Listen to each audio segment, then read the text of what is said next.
Important. All right, we are live. Hello, Andrew. Hello, Andrew. We're just live for you. Yep, Andrew's. Yeah, well, Megan's is in the comments too. Hi guys. Miggy. I will give it a couple of minutes for. I was going to say more people than just Andrew, but Andrew is plenty all by himself. Andrew's enough. Andrew's enough.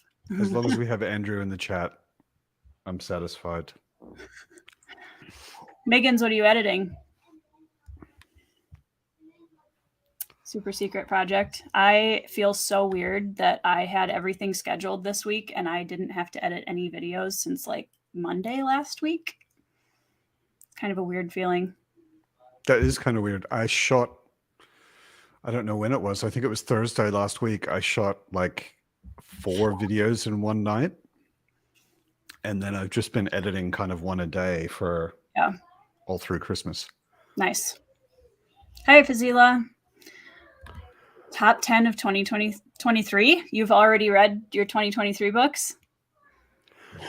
He's really good at Jumpstart. I actually did the same thing. My top 10 or my book awards, because it's not really a top 10, it's categories, is already uploaded and scheduled. But I saw some people doing it already like a week or two ago. I know. And I was thinking about it, and I'm so glad I didn't, because my best book of the year I read last week or 2 weeks ago. Yeah. So yeah, no, it really surprised me because I was like, guys, there's still like 2.5 weeks left in December. I mean, yeah, this is probably going to end up on my top 10. So I'm glad I didn't do it yet. Yeah. So I record and upload 3 a week. Yeah, that's what I've been doing too, Andrew. Cheers, everyone. Yeah, 3 a week is a lot. It's a lot. When I'm working, I don't really manage that. I've found. AT. But getting like one, or getting 2 recorded and then cut on the weekend and then out for the next week, that works. And occasionally I get a little bit ahead. Yep.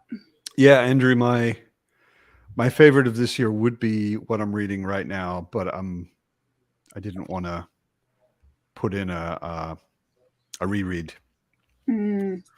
And I didn't want to put in one that I promised to read in January for my own read along. I have been trying so hard not to start Gardens of the Moon this month. It's been kind of killing me a little bit. I was like, nope, I'm gonna wait. It's gonna be my like this next weekend. Hopefully I have a buddy read to finish first, and then I'm gonna start Gardens, and I'm looking forward to it. Yeah. Megan's is also currently reading his top book of the year.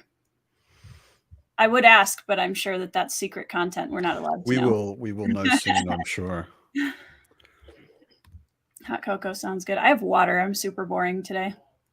I have water. I have scotch. I have my bathrobe on and my Tolkien shirt.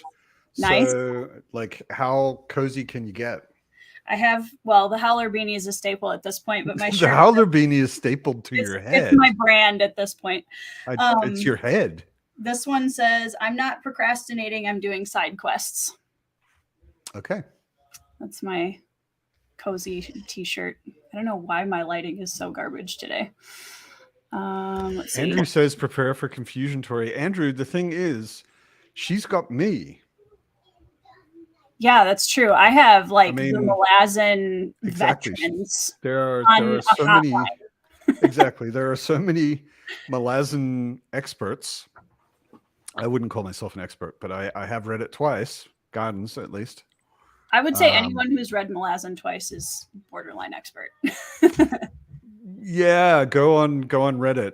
Like the dudes on Reddit who correct me when I say something, I'm just like, okay, You couldn't pay me enough to be on Reddit. I can't. Yeah. It scares me. Like Twitter, nothing compared to Reddit. Nothing. Yeah, that's true. Although the Malazan people in general are pretty nice. Like there are some. That's why I say expert is relative. There are some extreme experts, but they're nice experts mostly. Yeah. Yeah. listening to The Hobbit. The Andy Serkis version, I hope. Yeah, which version, T? Yeah, that's the one I just listened to earlier this year. It's really, really nice.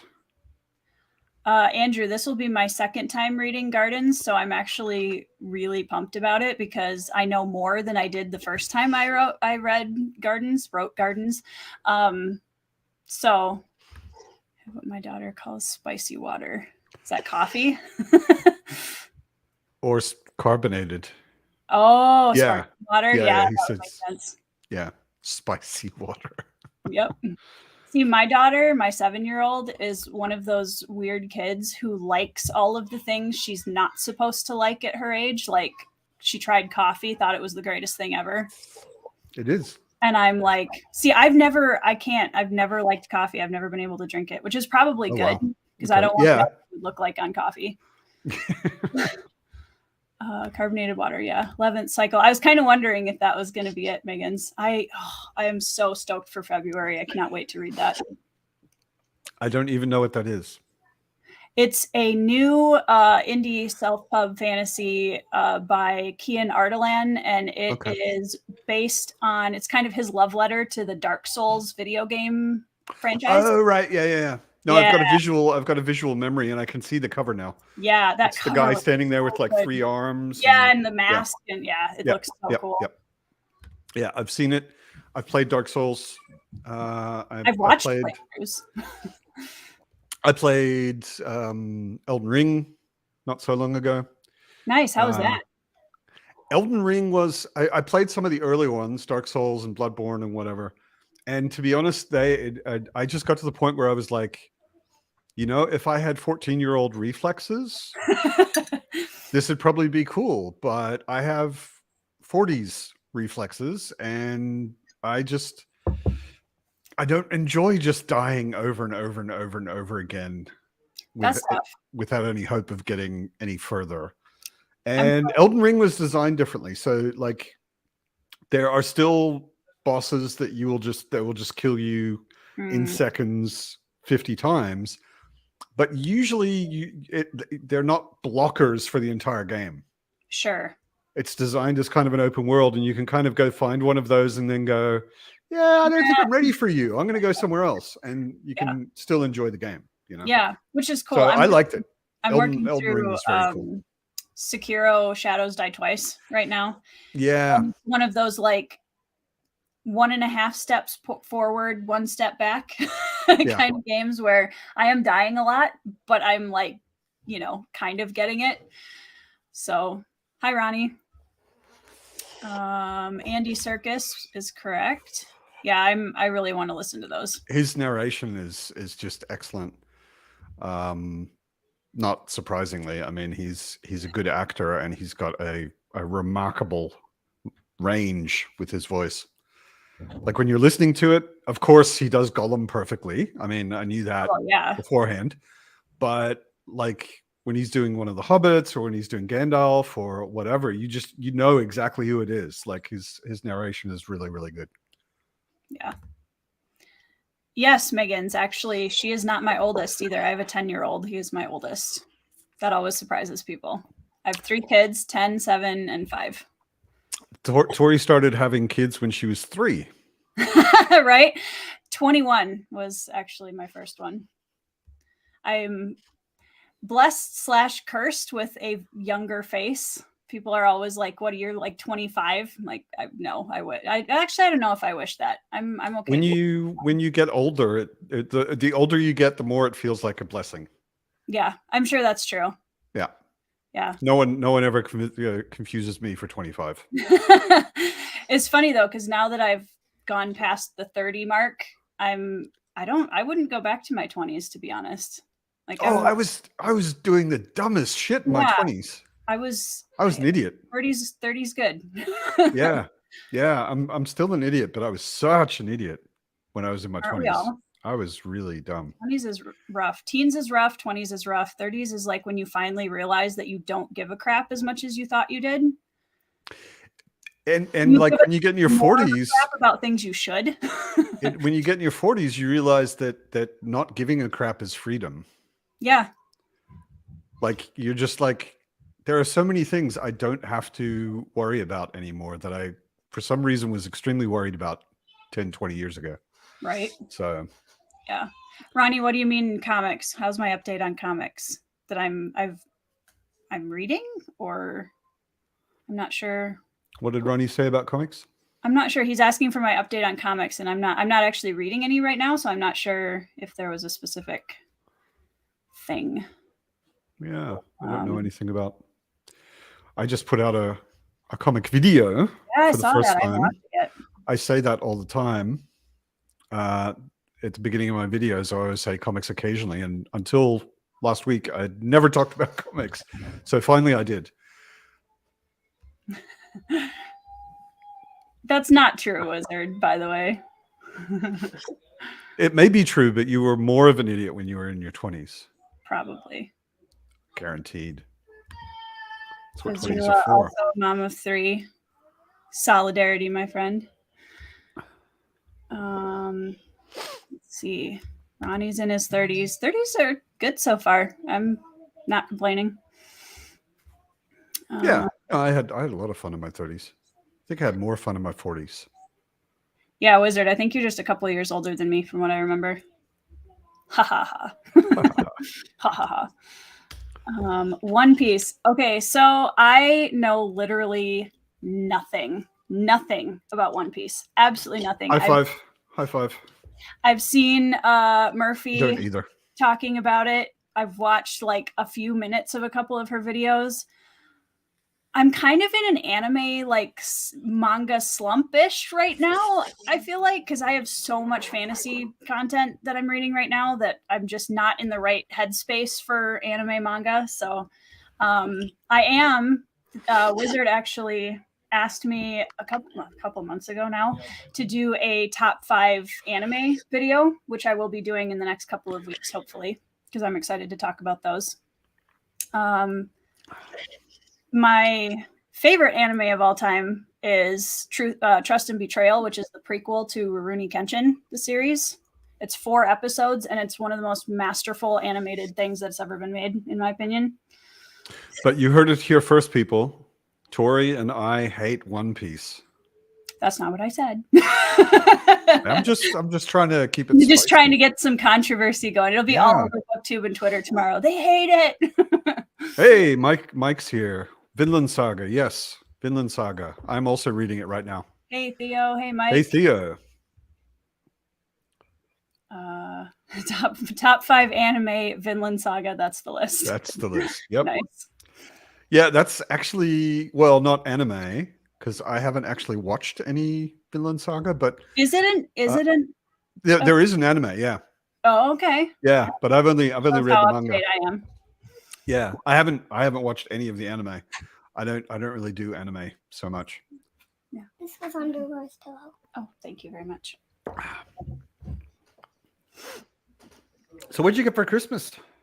Oh my gosh, I knew somebody was going to ask me that. I kind of grabbed my pile of books, but let me grab. So did I, because I was planning on asking you that. I have a small pile, and there's one back here in one of my, like, you'd think that I would have enough space. Where did I put that other one? I got these just today, which I got myself, actually. Ooh. I was looking for some nice bookmarks. Yeah. And these are actual wood. And it was like a set of 3. It's, I think, cherry, oak, and maple or something like that. And then they got little leather bits at the top. You'll have to do one in each of your major series you're working on in January. Exactly.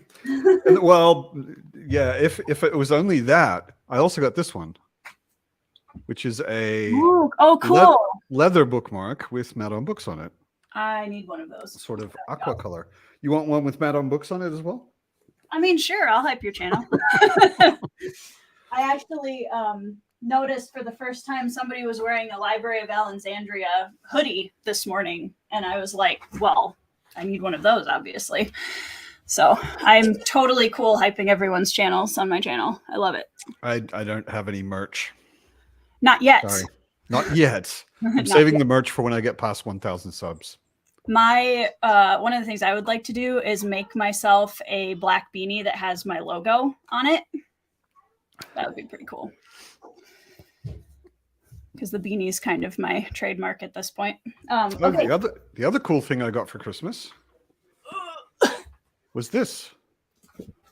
This nice one. This nice booktube lady sent this to me.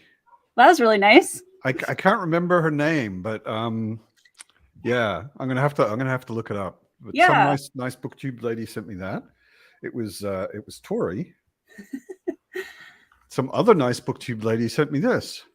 Ooh, that cover, which was actually hilarious because I saw her hyping this, and I put it on my wish list. Was it Evie? And then I invited her to a Friends on Books in January, and then she sent me this from my wish list. Yeah, it was Evie. Yeah. Exactly. I know. I've seen her hyping that book, and I'm very curious about it because it's interesting because I feel like Evie and my taste has this like tiny overlap in some places.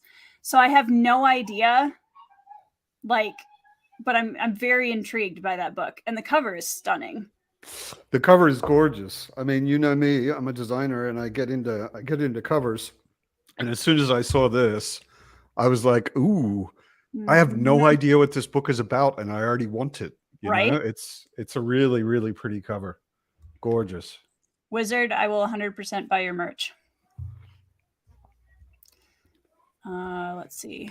And I got these. Stoner and Lonesome Dove. Nice. Yeah, which are indirectly from Joanna. She bought me something for my birthday, which I had already ordered and was on the way. So I returned what she bought me, and then I got these out of the refund. So these are technically from Joanna. Yeah. And I felt kind of obliged to get a book that she hyped so much this year, Stoner.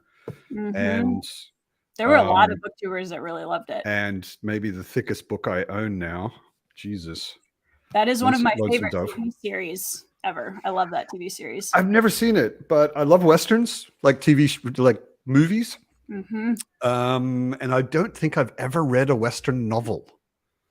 So I thought that sounds like a really good place to start. Yeah. Yeah. And if you really love it, I highly recommend the TV series because it's got Robert Duvall and Tommy Lee Jones are the two stars, and they're phenomenal. And they're pretty awesome. Yeah. See you later, Mike. Bye, Mike. Megan's, her channel is She Was Only Evie. Yep. I believe. But yeah, you should definitely go check her out. She does a lot of, she's really good for like, she does a lot of really cool, like classic reviews and literary fiction. She doesn't only read fantasy. She reads a lot of broader stuff. Yep. One of my goals for this year is to try and like expand the genres that I'm talking about on my channel a little bit. I'm going to do some, I'm going to really branch out and do some historical fiction because that's, you know, way far away from fantasy. And then hopefully some literary fiction and some memoir kind of stuff. So maybe you can even do your historical fantasy with Guy Gavriel Kay, who renames everything and puts two moons in the sky. So it's fantasy, basically fantasy. Yeah. But I have Tigana on my shelf. Tigana is an exception. Tigana is actually fantasy. Yes, I have heard that that's a good one to start with. So that's the one. Most of his other stuff, like, is. I heard him explain it once, and I thought, dude, that really sounds like bullshit. That he wanted to do historical stories based on history without it being too historical or something. So he invented this world, which has two moons and is otherwise Earth, but everything has different names. Yeah. But otherwise, it's basically just Earth. And there are, I think, suggestions of magic, but there's no actual proper, it's like magic, you know. Softer than soft magic system. Yeah, it's like, well, it's more like the things that people believed in that time period may be true. Okay. Or maybe not. I don't know. I could be talking out my ass because I haven't read anything other than Tigana and Fiannavar. Okay. Yeah, I which think are Tron is the only one proper I have. fantasy. No, that's not true. I have something else by him. I don't remember. It's somewhere on my shelf. Fazila got the Khan Dynasty series. Yes. Oh my gosh. Yes. It's so good. It's so good. I have only read the first one. So excited to read the next one. It's amazing. Which book is that with two moons? Ronnie asked. It's basically all of Guy Gabriel Kay's books, I think, which are not Tigana or Fianavar. But I'm not a GGK expert by any means. I could be getting it wrong. But I think like Lions of Al-Rasar and Serentine, Mosaic, and all of the more historical based ones are on an Earth with two moons. But that's just something I heard. I haven't actually read them, so I may be getting it totally wrong. Because I'm sometimes stupid. I'm not helpful. Yeah. Well, I finally got my stack of books that I did not buy myself for Christmas. Does that count? I have a large stack next to me as well that I bought myself. But yeah. I have a few wonderful people in my life that get my fantasy obsession and feed it. And then I also have a lot of other family members that are like, why would you read that? So the first one my husband got me was the first book of the Firefly novels, which I am so stoked about. I've heard that this is the best one of the series. I didn't even know those existed until you posted something on the Discord. And then I was like, oh, wait a sec. Okay. All right. My cat's decided to have an argument now. Randomly. Okay. Anyways. Attention. Seriously. But yeah, I'm so excited about this. Ben and I started rewatching Firefly last night, and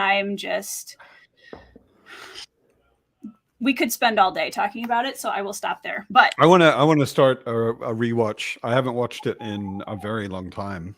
Well, Derry and I chatted briefly about a Firefly discussion video happening possibly. I know, I saw that. So I would be happy to be a part of that. I think you mentioned, and then also Josh from Red Fairy wants in it, so that would be a really fun convo. My best friend is amazing and knows me all too well, so she got me a writer's guide to conflict, obstacles, and inner struggles for writing, which this is a great series for anybody writing. They are phenomenal books. And then Theo from Rekindled Reader, I can't find the other book he sent me. I'm so mad. It was a Giles Christian book, and I can't figure out where I put it on my shelf. But the other one he sent me was Chasing Graves by Ben Galley. And this one's an indie that is based on ancient Egyptian kind of time period history, which made me very excited because that's one of my favorite time periods. So, or eras, or whatever. Parts of history. I got this for a buddy read with my father, Augustus, because Alan was talking about it constantly, and I was like, I've heard a lot of good stuff. This is something that my dad has very specific reading tastes, and he doesn't like fantasy. So I was trying to find something that was like that would overlap kind of both of our interest areas. So that one's going to be exciting. And then I got a book from my mom about a Norwegian immigrant to the Americas in 1800s. And I'm excited to read that one too, because I try to read a lot of like memoirs and stuff, especially when it's connected to family history. So that one's going to be cool. And then my amazing friend Ember sent me this gorgeous edition of The Five Rings and Samurai Weapons and Fighting Techniques, which I'm just I'm so excited to read these. That's cool. So yeah, that's my from other people stack or something I bought for other people.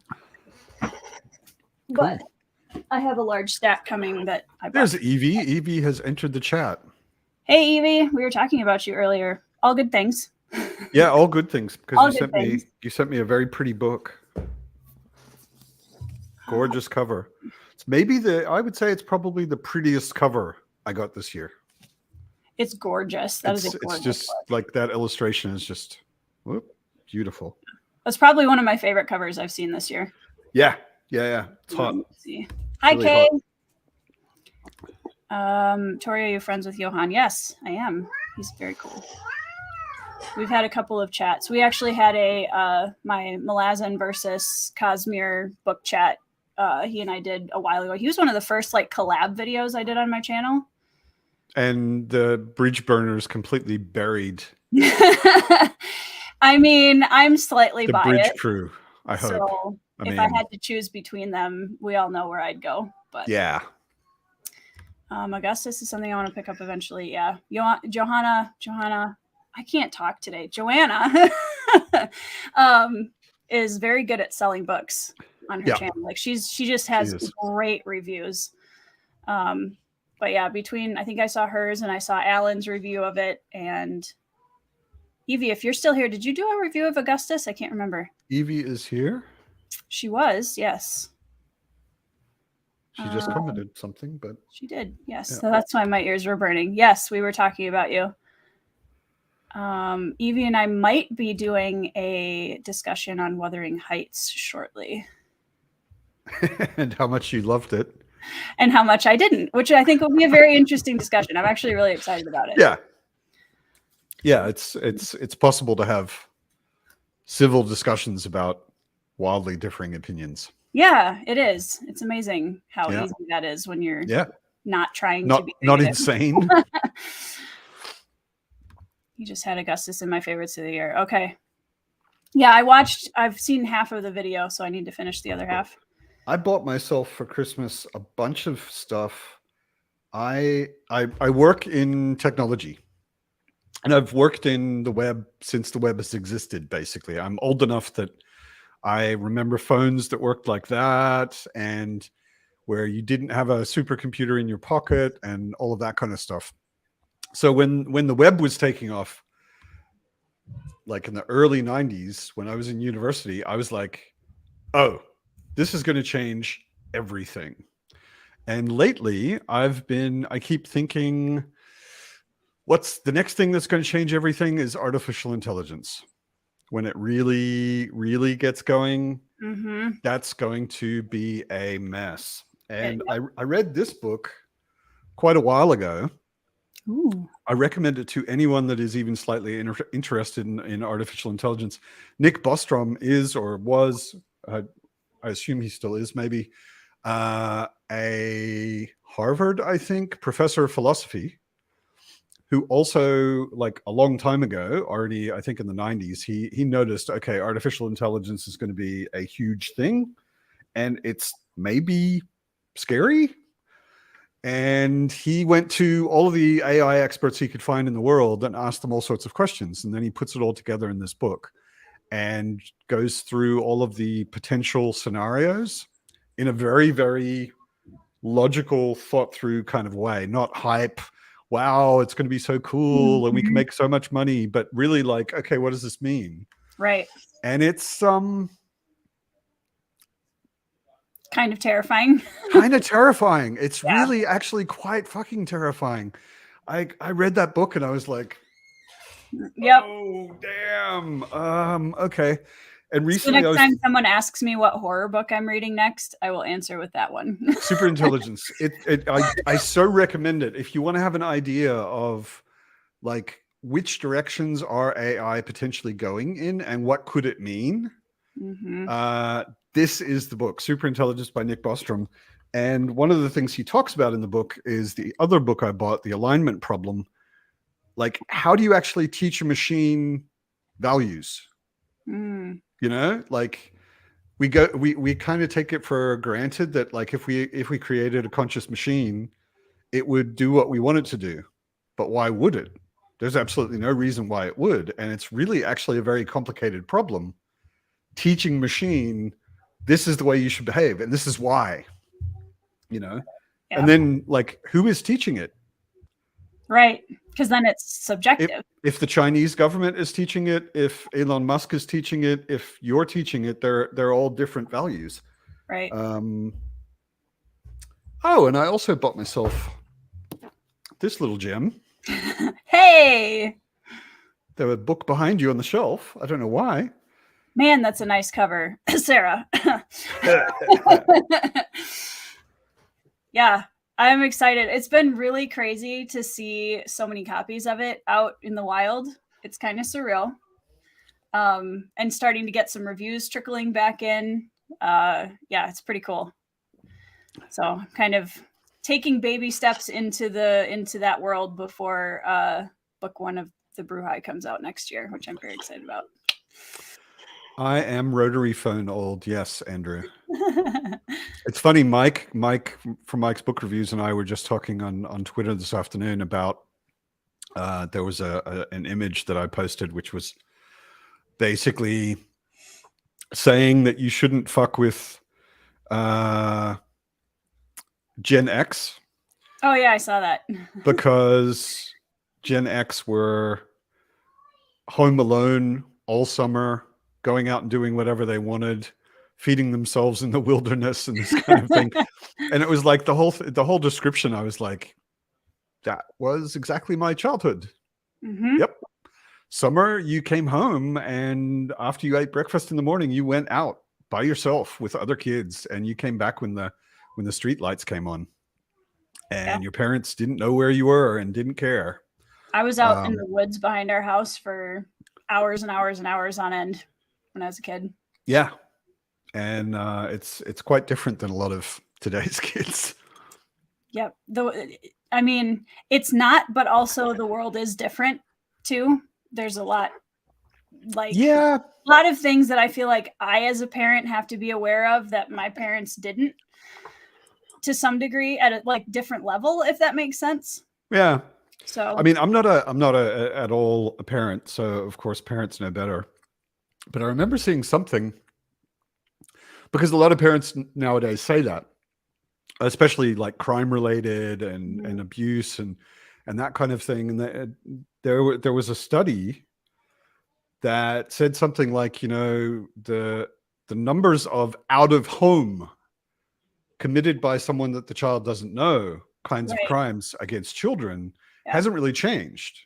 That isn't much worse than it ever was. In fact, I think they said it was. I think are that I can't remember. It's very high. It's like 80%. Don't quote me on that, but it's something to like that level of abuse happens from people that the kids know. Right. So yeah. So going and playing all day out in the forest isn't any more dangerous than it was in the 70s. Right.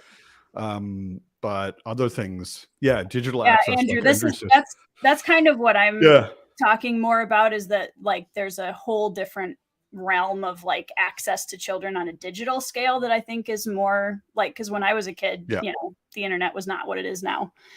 So when I was a kid, the internet was not. Well, when I was really little, it wasn't, but yeah, I mean, when the web became sort of a public thing when I was in university. Mm-hmm. Like high school, it didn't exist. Not publicly anyway. Yeah, being outside and being in the woods, and I mean, that's where I told fantasy stories, out in the woods, and I fought all of the ogres in between the trees, and that's what you do when you're a kid and you love fantasy. I had guns. Somehow I was the kid who had all the gun toys, so I was always outfitting an army. Oh yeah, out in the forest. Yep. Yeah, 9 p.m. and do you know where your kids are? I mean, I was home at 9 p.m.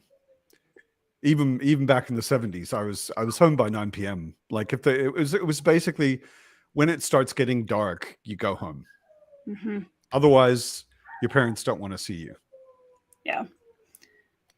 Yeah, I feel like it hasn't just moved from, because I feel like in person, but a lot of people aren't in person as much now, if that makes sense.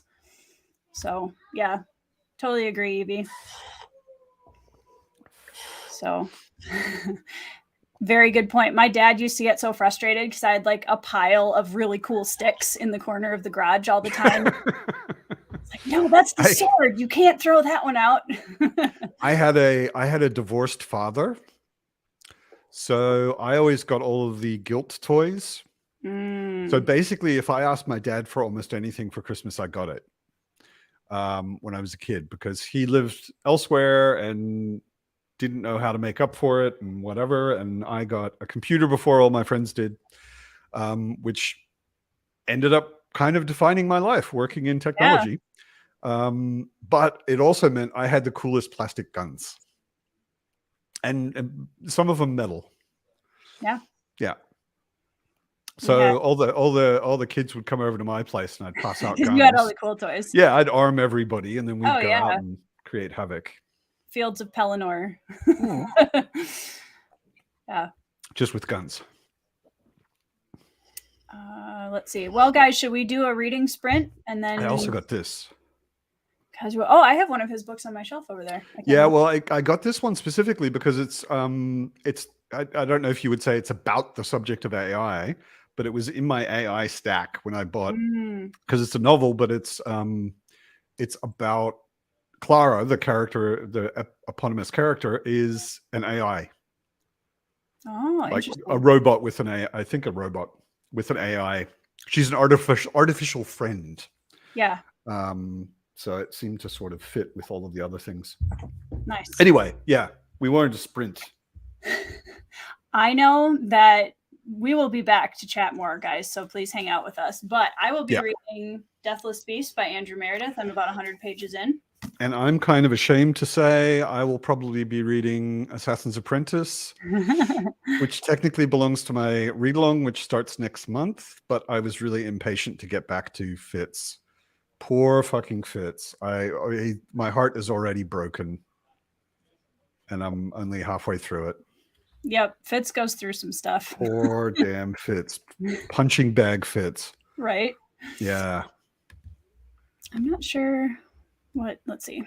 I think I can just. All right, so I will put a counter up. Banner. So let's go till. Helps if I actually have a time. A time?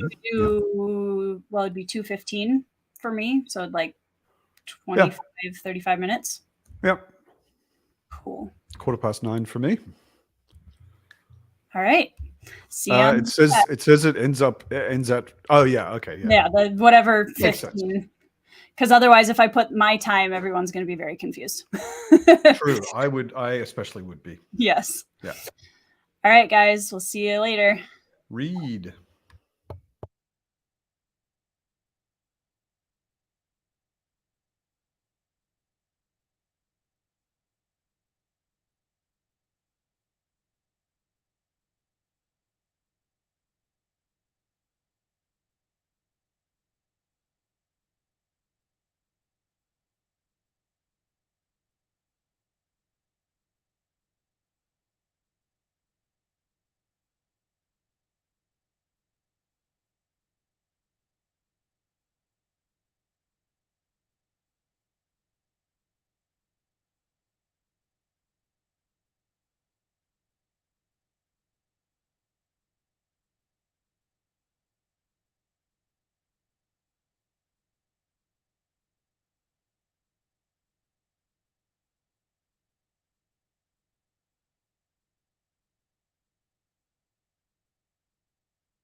Hello. Hello, we're back. Pulled back into reality. Yeah. Oh, poor Fitz punching bag. How far are you? Without spoilers, he's just come back from the test, Ah, which is sort of the lowest point of this entire book for him, I think. poor Fitz. So everything that can go wrong has gone wrong. Poor Fitz. It's amazing to me because a lot of my favorite fantasy authors are very obvious about playing with your emotions. I feel like Robin Hobb is so subtle about it that you don't really know how tightly she has you in her grasp until it hits you, and it's just like a smack in the face. Oh my God, I actually care a lot about this guy. Yeah, because I actually, when I first read Assassin's Apprentice a few years ago now, I remember getting to a point where I was like, I don't know how I feel about this character. Is that And then I hit a point in the first book where I was like, oh wow, I like really care about this character, and I didn't even realize I did. So Yeah, he's I was thinking this today when I was reading. He's a little bit of an empty vessel. Mm-hmm. You know, he doesn't have overtly too much personality himself, so you can project into him quite a lot, quite easily. Especially in the first book, he's kind of neutral, you know, and you can just relate to him however you want. Right. And then, yeah, you suddenly realize that you actually give quite a damn about him.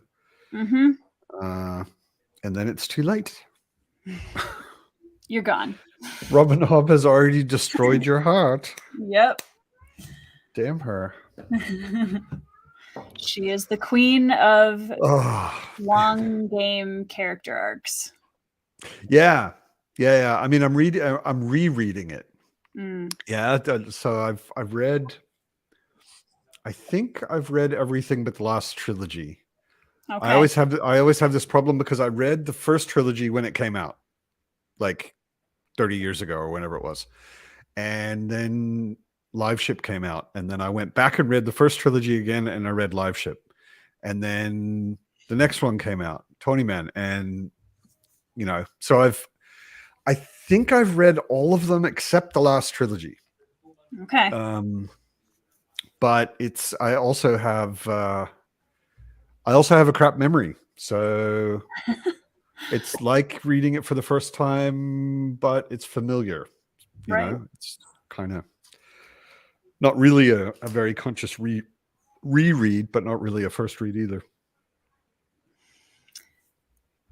Yeah, I'm hoping, what I'm kind of thinking I might do, because I was planning on reading Live Ship this year. So what I might do is just wait until all of you guys get that far, and then just kind of April. Yeah.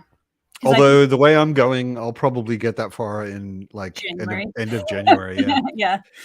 Well, because I've got Shogun, I have to get through that. Well, we are spreading this out, though, I think. Yeah, wasn't that like a third every month for 3 months or something? Yeah, so they did spread that out, which was kind of nice, actually, because I was like, that way I may finish it sooner than that, but that way I'm not as pressured. And then I've got Malazan, and I don't really know how I'm going to do Malazan yet. I'm probably just going to mood read it for the most part, but make sure I get through it this year. So I don't think I'll be stuck to one a month, because that would feel too slow to me, probably. No, Tori, do not read. I'll try, Alan. In fairness, I will probably have an easier time just because I have such a ridiculous amount of books to read this year that I'll be able to slow myself down with all of the other stacks in my room. So I'll do my best, Alan, just for you.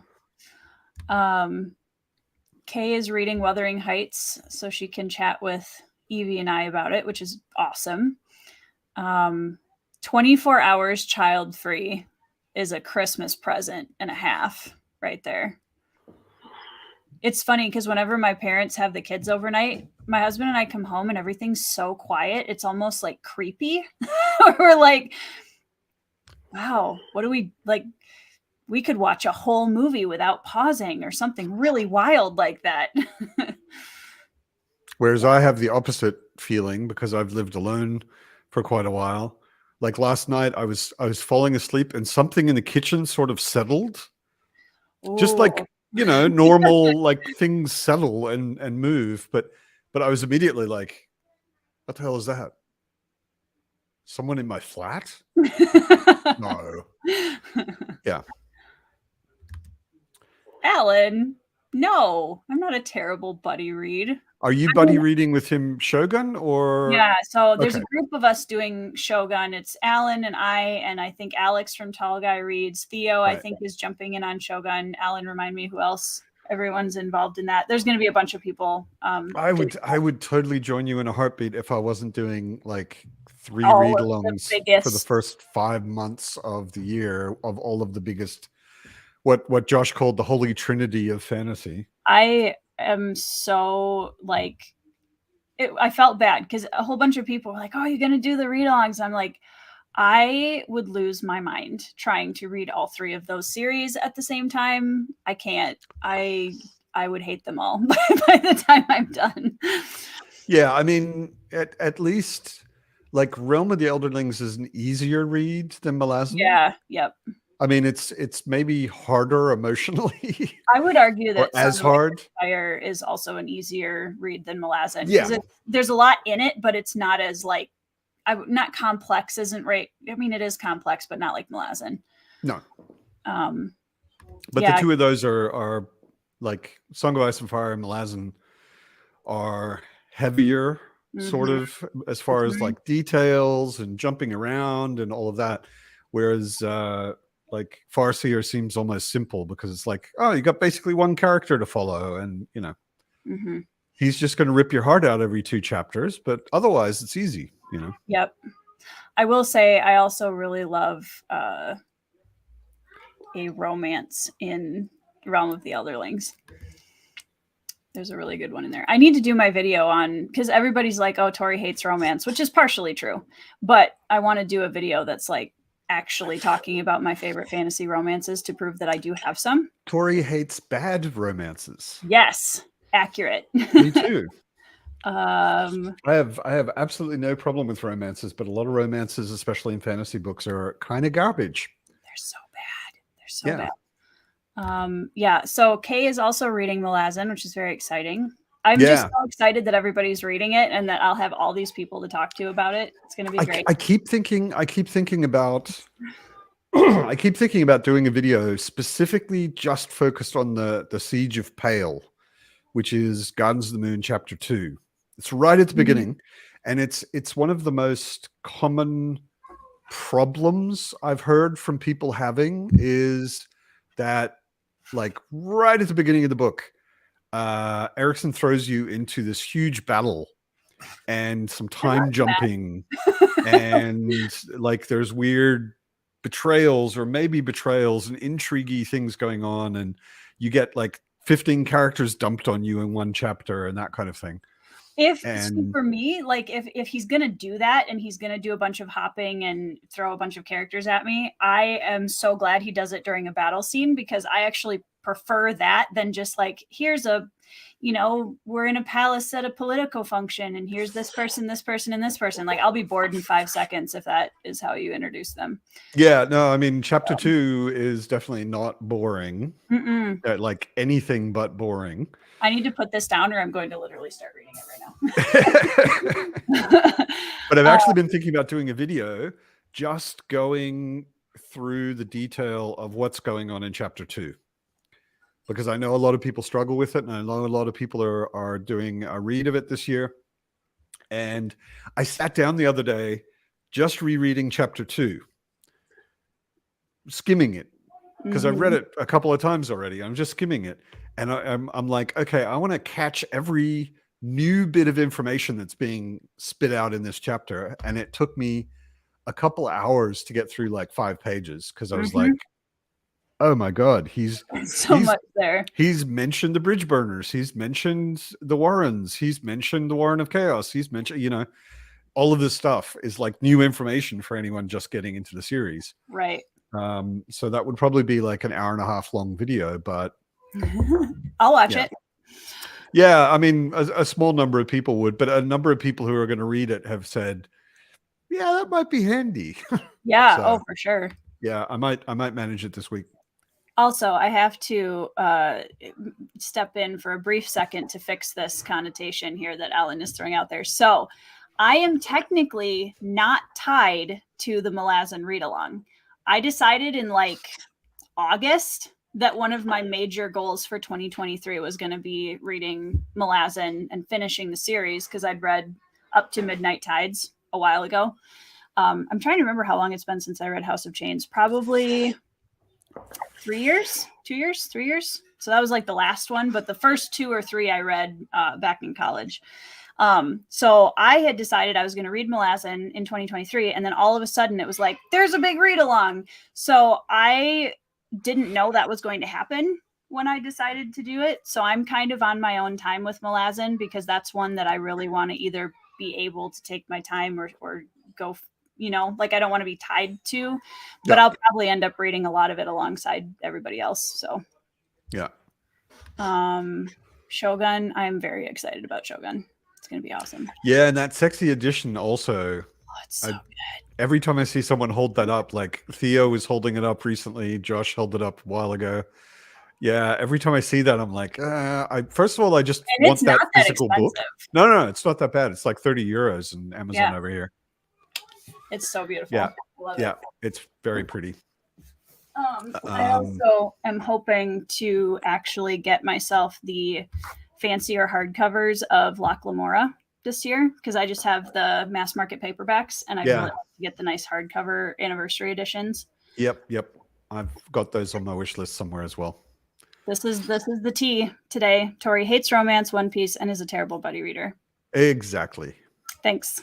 Yep, you're right. Yep. Absolutely correct. On all the hot takes here on our cozy chat sprint stream.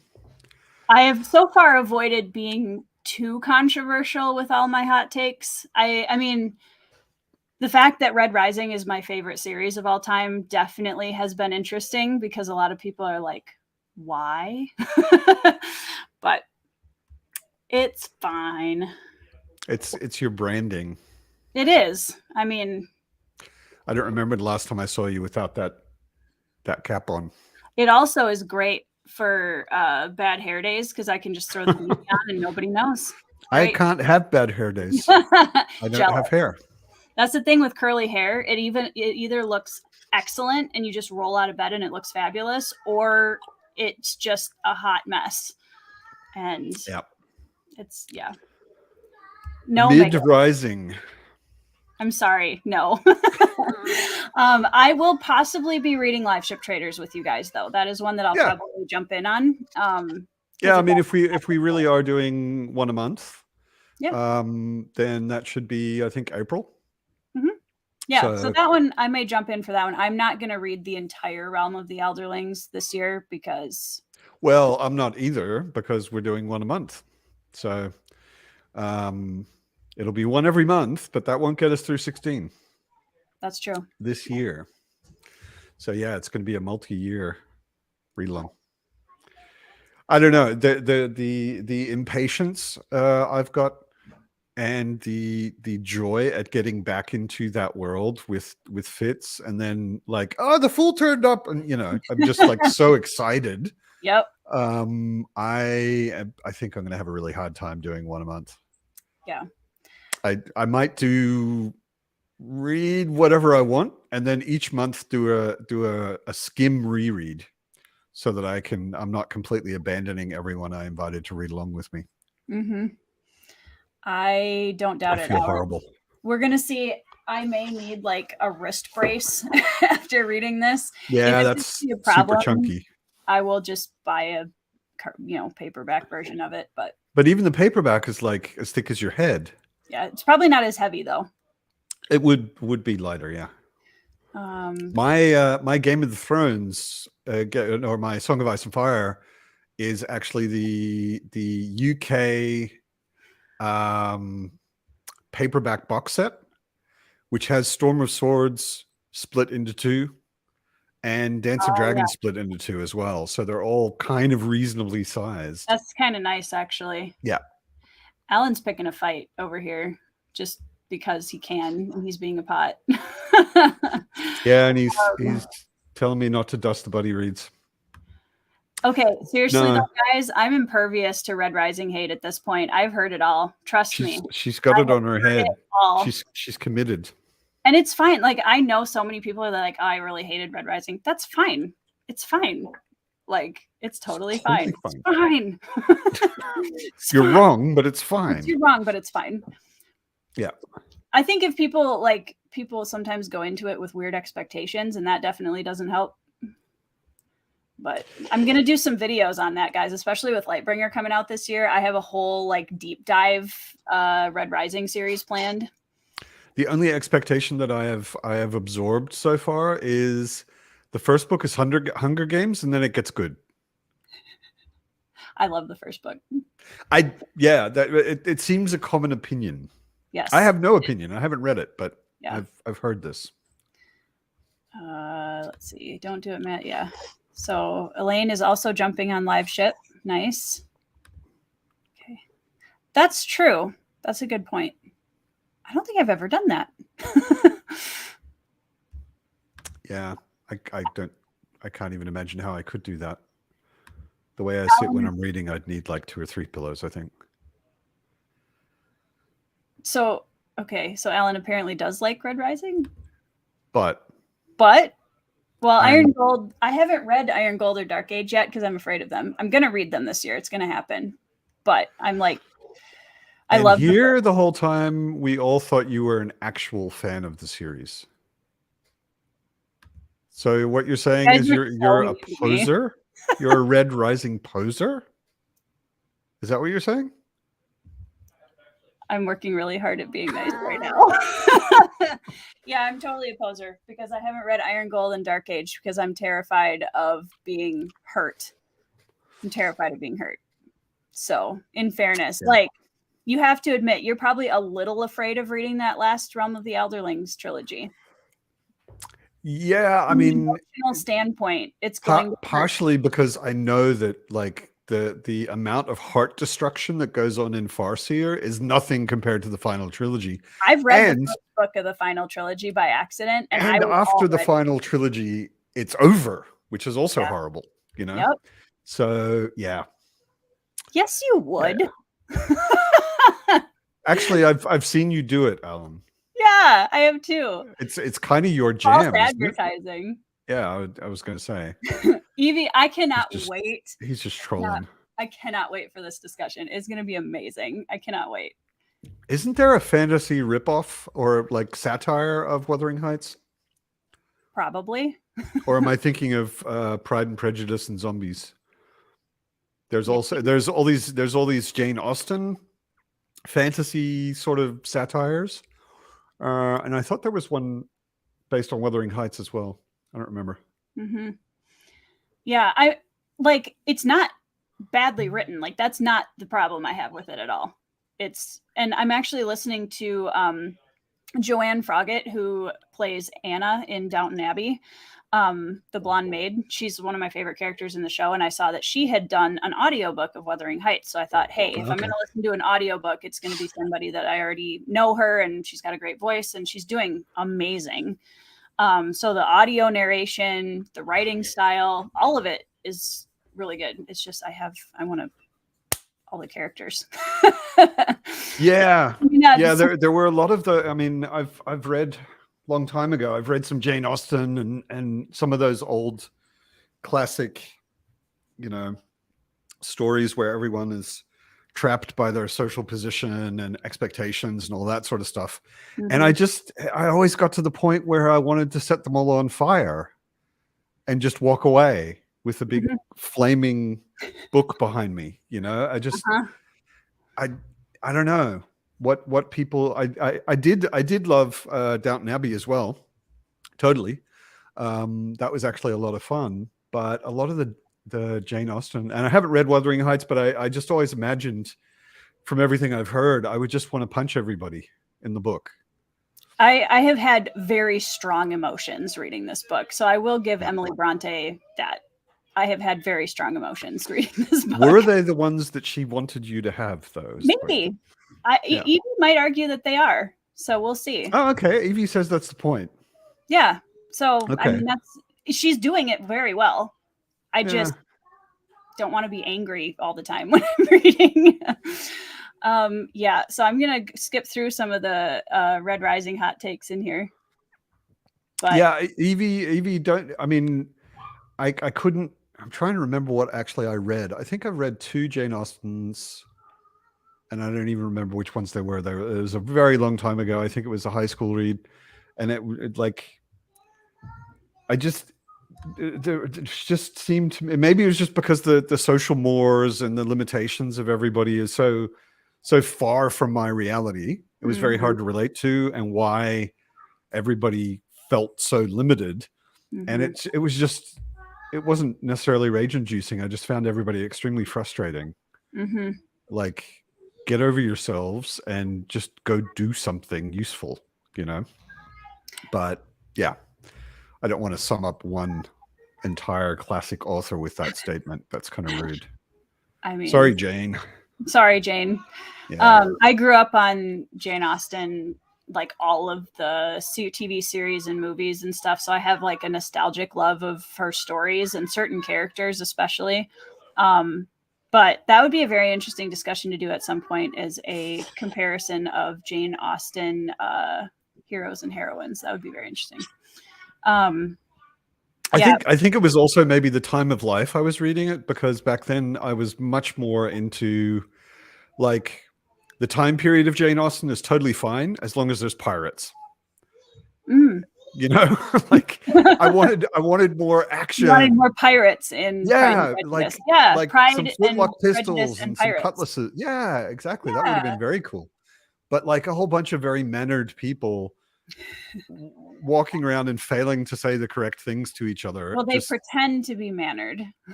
Yeah, exactly. That's the thing. They're like being bitchy behind each other's backs and then not saying the things to each other that they should.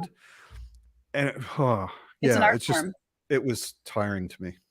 Yeah, that's back then. I might enjoy it a lot more now that I'm older and boring. Fazila, I get really excited when I hear people talk about like just starting to get into fantasy, because what's awesome about that is like you are just in for an awesome, fun ride. I'm so excited for you. That's amazing. Yep. There is so much.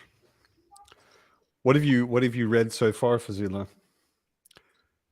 It's that's actually one of the things that BookTube has made me really aware of, is how much I've already read, because I never really thought about it. And every now and then someone will mention something like Amber, and I'm like, oh yeah, I read that. And you know, because I've been doing this for 40 years, so I've read a lot of stuff that I've forgotten. Evie is underrated, in my opinion. Just gonna say that. Persuasion was definitely not one of the Jane Austens I read. That one underrated, I think. Frankenstein I love. I read that a couple of times. Frankenstein is huge. Frankenstein is one of my favorite books of all time. Yeah. It's amazing. I'd have to reread it before I would say that, but it's definitely up there. I mean, it's like Dracula. It's like there are so many books that would not exist if Frankenstein and Dracula hadn't been written. Yeah. I mean, it just created a whole genre in a way. Yeah, Dracula's on my TBR for 2023. Dracula's. I'm excited.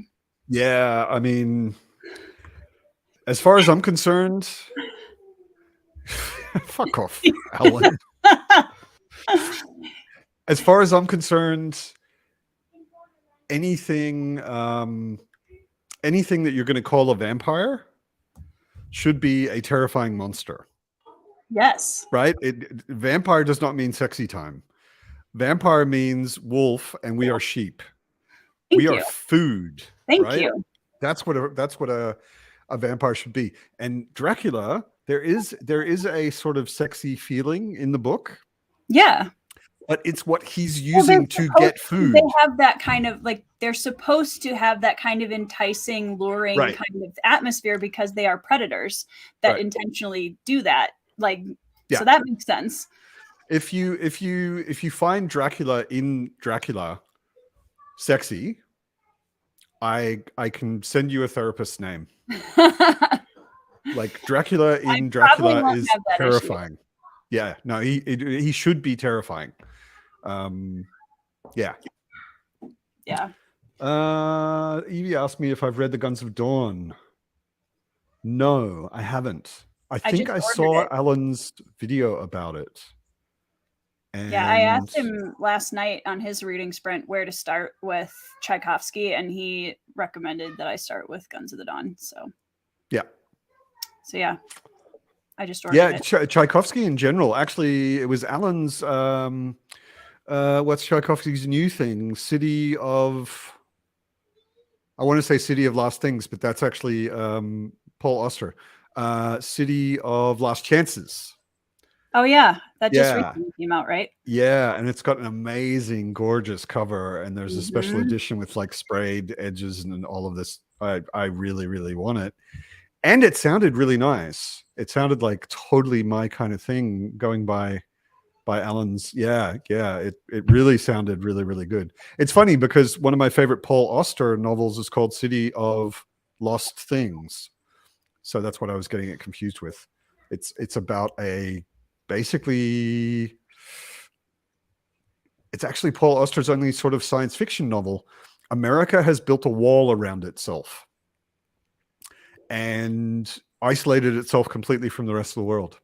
And there's a woman who lives in Paris whose brother lives in New York, and she's lost contact with him. And she travels to America, sneaks in through the wall to try and find her brother. And it's really good, but it's scary post-apocalyptic-ish sort of thing. Nice. Yeah. Tchaikovsky. Let's see. Yeah, and his science fiction stuff sounds really good as well. I've never read anything by him. Kay recommended that I read one. It's like a short novella or a novella by him called Elder Race. She recommended I try that one too, and I'm gonna see if I can get a hold of that one. I just want to actually read his stuff so that I could eventually maybe meet him and put a pencil behind his eyebrows. Have you seen his eyebrows? Yeah. He's got these huge. They're very impressive. Like wizard eyebrows. They're amazing. I have not read Carmilla. I've heard of it. I know what it is, but I haven't read it. I have not either. I don't think I've even heard of it. No. You weren't expecting sexy Dracula? I had someone recently, I forget who that was. I was in a conversation recently and somebody was trying to tell me that Dracula was sexy. And I was just like, no.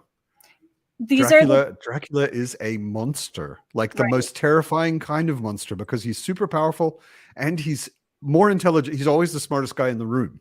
Have you seen the animated show Castlevania? I know of it. I have not watched it. It's interesting. I'd be interested. It's not very long. I'd be interested in your thoughts on it, because the character of Dracula in that show, I thought, not having read the book, I thought was pretty interesting and well done. Yeah. Let's see. Oh, Andrew Meredith in the chat. Yeah, we were not but Tori was just sprinting on your book. Yes, so and enjoying it very much. Let's see. Fazila, I've not read any of the popular books in fantasy. Started with some YA, read A Half King by Abercrombie, read 4 by John Gwynne, Dresden Files, and Credo books. That's a good variety, though. Yeah. That's a good start. Yeah, and the John Gwynne stuff, I would say, of that sounds like the most serious of the fantasies. The Dresden stuff is light and fun. Cradle, the first book I loved. First book I loved. Half a King is kind of Abercrombie's YA-ish. It's very dark YA. But it is it's like the YA that's YA, you know. Right. but yeah, I loved the first book, and his writing style made me really excited to read First Law. Right. Book 2 I liked. Book 3 I really didn't like. Okay. So Miggins, by the way, I will be sending someone over to your house tomorrow to collect your fantasy fan membership card. Man, What's up with that, man? In fairness, I've read 1.5, 2-ish of those if I combine all of the Realm of the Elderlings, Malazan books I've read. I have of all of those, I have not read Cradle. I know that Cradle is popular, but I haven't read it, and I've only read the First Law trilogy. I haven't read beyond that in the Abercrombie. I'm leaving myself a lot of room in 2023 on my TBR for Joe Abercrombie, because from what I have heard, he's probably going to end up on my favorite series list, and I'm hoping that he will be a bingeable author for me this next year. I think I read First Law too fast. I have periods where I'm just like boom, boom, boom, boom, boom, and I'm not thinking about the books. And I know I read the First Law trilogy, and I can remember extremely little of it, to be honest. It just didn't stick. And other books I've read 20 years ago, and I can remember them quite well, but First Law didn't stick. I want to reread it. I've got the nice sort of gray blue hardcovers, nice with the silver foil. I want to reread those. Yeah. Carmilla. Yeah. I have. That's where I've heard of it. Sexy lesbian vampire. Yeah. Yeah, and Dracula's wives are, it's not, I don't think it's explicit in the book, but it's kind of suggested that there's a lot of debauched stuff going on with Dracula and his parties and his wives, which are multiple vampire ladies. And I don't think there's anything explicit, but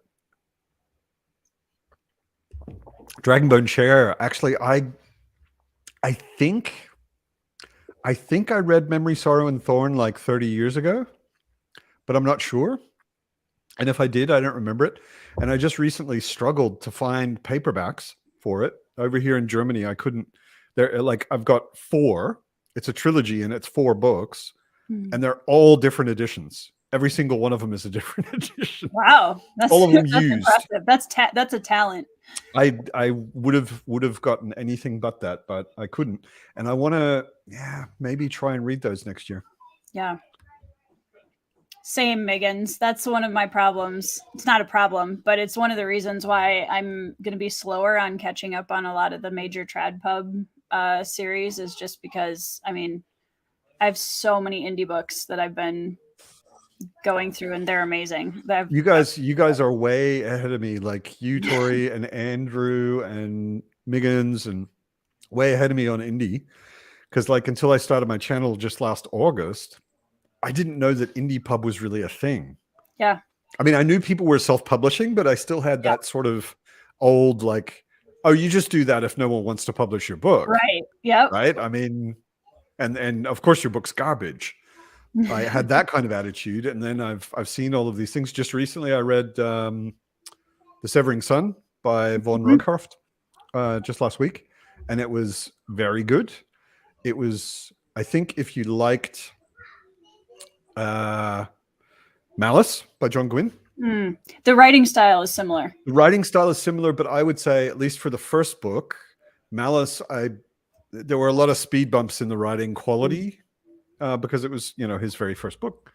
Von Roycroft, I would say it's smoother for his first book, but just sort of the overall kind of feel of the world. It's kind of Norse-ish and tribal, and that kind of thing going on. But it was a fun read. Well, the nice part is now you have a bunch of people that can recommend you books in your reading taste from the indie world. So exactly. Exactly. Experts. I am going to suggest that we do another sprint. I have my parents are coming in about 45 minutes to watch my children, so my husband and I can go have a date and get groceries. It's going to be super exciting. That sounds like a very sexy date. Right? So romantic. so romantic. It's actually kind of nice to go and just get groceries quietly and Without have kids. a quiet car ride where we can talk to each other. Yeah, sure. Sure. So that part's nice. Yeah. So yeah, I was gonna say, my current favorite vampires are the underworld vampires. That is my like vampire standard. So for anybody in the comments that has watched Underworld, that is my I have not. so good. Yeah. So just wanted to throw that out there with all the vampire discussion. All right. So what's that? 20 past? Yeah. Half hour? 20, 25 past. Yeah. Yep. Let me grab a banner quick and make sure I have the right time on it. Should we do 20 or 25 time wise? 25? Yeah. But more reading is good. Yes. All right. All right.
Hello. Hello, we are back. I'm so close. Almost got 100 pages in. Not quite. Okay, cool. I wasn't counting. Just having my heart broken. I'm sorry. But only kind of. Fucking Robin Hobb. I mean, at least you knew what you were in for, so I can't really be too sorry for you. Yeah. My memory isn't so great. But I did have at least a vague memory that it was an emotionally challenging series, and I've committed to read 16 of them. Mm-hmm. So if you're just in therapy by the end of 2023 for all the books you've read, we will all know why. Hey, Kevin. Kev. How's it going? Reese. Yes. It's funny because I have noticed that everyone's names in the Discords versus YouTube versus Twitter can sometimes all be different. So it's fun trying to like connect all the dots. So it's always nice when they have the same profile picture.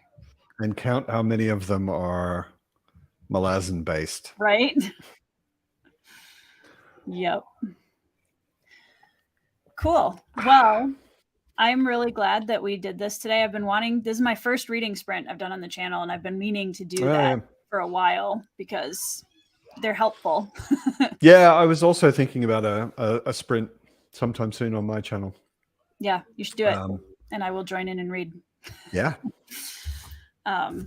But yeah, I hope that everybody got some good reading in, and thank you to everyone for joining in the chat. Kevin has a different Discord name for each server. That doesn't surprise me. No. But yeah, also if anybody is interested, I am planning on doing a 1,500 subs celebratory live stream Friday night. I'm so sorry, Matt. I was going to do it Saturday, but we're not going to be here Saturday, so I had to do it Friday night. So, but I will probably watch it later. Yeah, I'll probably leave it up on the channel for different stuff. So it's going to be a Ask Me Anything Q&A celebration. And it's kind of insane because I'm setting up my 1,500 live stream and hit 1,700 today, which was kind of nuts. Wow. So I'm a little behind, but I'm finally doing a live stream, which is something I haven't done by myself yet. So I figured I was a little overdue for that. So if anybody wants to come hang out with me Friday night, I will be hanging out, reading, chatting, etc. You better do it quick before you hit 2,000. I know. I don't know. It's been crazy this last couple of months. It's been absolutely crazy. So, yep. But yeah, thank you so much for joining me, Matt. This is fun. My pleasure. Thanks for inviting me. Yeah. I'm very excited. For anybody who's really bored and has nothing to read in January, Matt and I will be buddy reading The Things They Carried and then having a chat with Herr Professor Dr. Chase on the 22nd. Yes. I think it's 22nd, yeah. Because it's Sunday, not Saturday. I had to double check that. Yeah. So the 21st of January, we will be chatting about this. And as you can see, it is a short, not an easy, probably heavy, but short read. And it's all short stories as well. And actually, the only one that Herr Professor Dr. Chase has actually read is the eponymous The Things They Carried. Oh, okay. That will be the one he can talk about. He hasn't read the whole book. Oh, I thought he had. Interesting. No, okay. No. Very cool. Yeah. But that's apparently the big one. Yeah. It's the title of the book. So yeah, right. Makes sense. Yeah. I have a couple of family members who are Vietnam vets, and they have both said that this is a good book. So yeah, I'm really looking forward to reading it. Yeah, absolutely. So, yeah. If anyone wants to jump on that buddy read, go for it. But yeah, anything you want to shout out that's happening soonish on your channel? I've got a live chat, Friends on Books, with Evie, Derry, and Madison. Basically Friends on Books, so just talking about whatever, but kind of focused on Realm of the Elderlings because they are all Realm of the Elderlings ladies. Mm-hmm. And I am hosting a read-along for that, which I've already sort of blown. because I started a bit earlier than I was planning. But yeah, the idea is one a month until you're done. April or May next year, I think. Or not next year, but year after next, 2024. Yeah. 16 books. So yeah, that's the big one. And then I'm continuing my Malazan reread and joining the A Song of Ice and Fire read along, which is a reread for me. And yeah, all the fun. Nice. Yeah. Cool. Well, I hope you have a good rest of your evening. And hope you have a good afternoon. Enjoy your romantic shopping date. Yes, grocery shopping. Grocery shopping height date. Of our height of our romantic life at this point. Yeah. So awesome. Well, thanks guys, everybody in the chat. Thanks for hanging out with us, and we will see you guys soon. Bye everybody. Bye-bye.